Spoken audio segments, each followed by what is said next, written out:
Good afternoon, everyone. My name is Laura Van Natta, and I'm going to be describing to you what is called as interscaling nerve block in the use of shoulder surgery and pain management post-operatively. According to Bassett in his 2016 article about shoulder surgery, he defines shoulder surgery as one of the most painful. And he also states that orthopedic surgeons are the highest ordering narcotic specialty of all specialties of physicians. An interscaling nerve block can definitely decrease opioid use and narcotic use in the immediate and several days after post-operative shoulder surgery.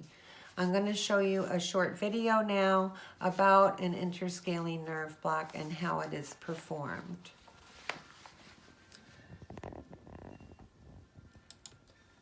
Shoulder surgeries, anesthesiologists typically perform an interscaling nerve block before entering the operating room. The interscaling nerve block is used with general anesthesia and will provide numbness in the shoulder and arm that typically lasts 12 to 24 hours. The anesthesiologist will use an ultrasound machine or nerve stimulator to help identify the ideal area to inject the local anesthetic along the brachial plexus, the major nerve bundle and shoulder in the arm. The skin surrounding the injection area is cleaned prior to insertion of a small needle. You may receive sedation with this nerve block and should begin to feel numbness within 20 minutes. This option has many benefits, including a reduced risk of nausea, excellent postoperative pain control, an earlier intake of food and drink, and a speedier recovery and discharge from the hospital.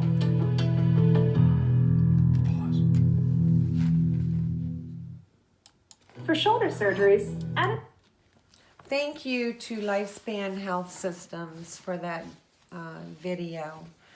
Of course, one of the major desirable side effects of an interscaling nerve block is the pain management and pain control after surgery. Also, when it is performed in the preoperative phase, it also decreases the amount of narcotics that need to be used during the procedure, which also decreases the nausea and vomiting. Of course, post-operative teaching is very important prior to patient discharge home. Patients and families must be aware of the side effects of an interscaling nerve block, and those side effects can range in severity. The most common ones are Horner's syndrome, which is a combination of hoarseness in the voice. There can be drooping, or what they call ptosis, in one side of the face where the eyelid droops, or facial expressions are not symmetrical, like smiling would be not up on one side as on the other side. So, and of course, one of the major side effects is numbness in the shoulder and also in the arm.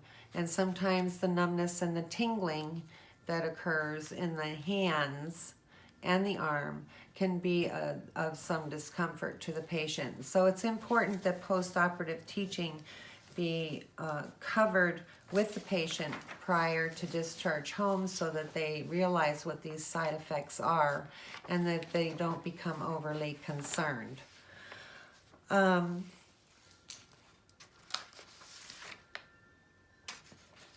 Also, in addition to discharge instructions about the interscaling nerve block, there are also instructions that are covered for pain medications, because once the block wears off, of course, they will need pain control as well.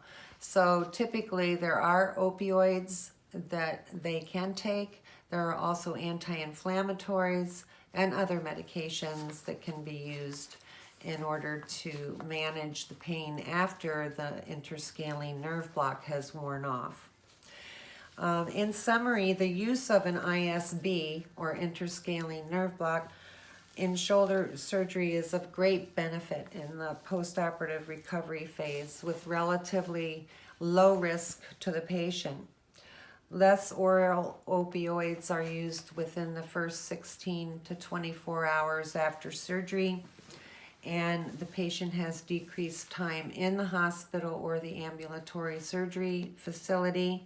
They get excellent pain management without the use of opioids, and they have faster healing and return of normal activities. Thank you.